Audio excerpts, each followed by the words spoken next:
For the last few years, tech marketing sold a very specific dream. Coding was obsolete. With the right drag-and-drop tools, anyone could build software, bypassing the need to learn traditional programming. Millions of people bought in. They paid the subscriptions, wired up their first prototypes, and adopted a brand new professional title, the no-code developer. But if you take that title to an enterprise job board today and search for full-time senior roles, you are met with silence. The listings simply aren't there. This chart shows the stark reality of the freelance market. On average, a no-code builder commands $18 to $35 an hour, while a traditional React developer pulls in $65 to $120 for equivalent output. On launch day, an app built without code looks and functions exactly like one built from scratch, yet the free market drastically undervalues the person who assembled it. To understand why, we have to look at what happens after launch day. Take a look at this software lifecycle model. No-code platforms make the first 30% of product development virtually effortless. Wire up a database, design a clean interface, and you hit launch in a week. But as the bar tries to push forward, it hits the hidden 70%. Real users arrive. The app needs to handle edge cases, scale past a few hundred users, and manage messy system integrations. Suddenly, logic that worked in testing fails silently in production. When those systems inevitably break, the person who built them hits a structural ceiling. Because the platform hides the underlying infrastructure, there is no actual source code to read, inspect, or patch. The builder is left locked out of the mechanics of their own product. They are essentially a passenger on a plane who has suddenly been asked to fly it during mid-air turbulence. The job market does not pay a premium for the ability to assemble an initial prototype. High salaries are reserved for the technical depth required to diagnose and stabilize a system when it is breaking under extreme load.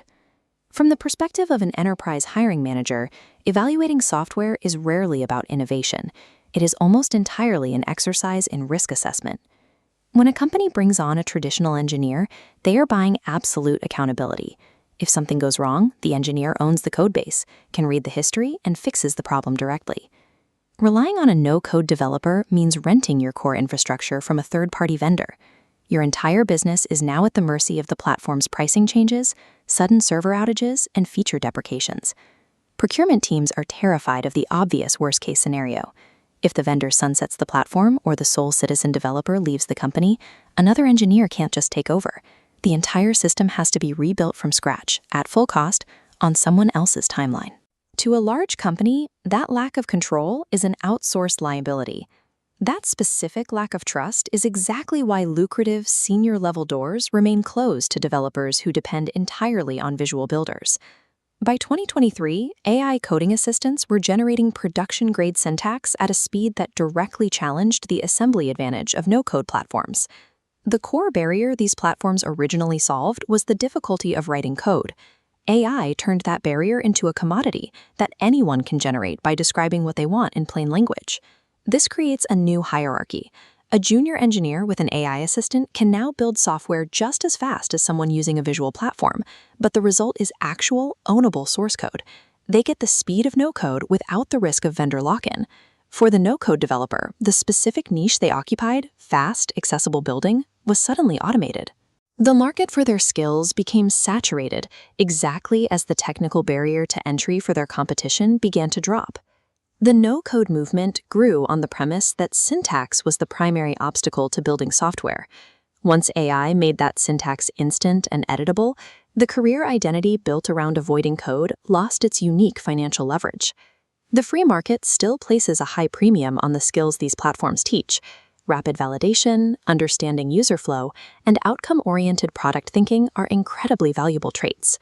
The professionals who thrive in this environment use visual assembly as a starting point for their education, testing ideas quickly before hitting the technical ceiling and learning how to write the actual code. History is full of tools that claimed they would automate away deep technical expertise. Decades ago, the arrival of digital spreadsheets led to bold predictions that manual accountants and physical ledgers would disappear entirely. Later, the first desktop publishing software was supposed to empty out drafting studios like this one, making professional graphic designers a thing of the past. In every era, the market always learns the difference between a shortcut and a craft. The tools will continue to get easier, but the people who succeed treat those tools as an invitation to go deeper into the mechanics, rather than a permission slip to stop learning.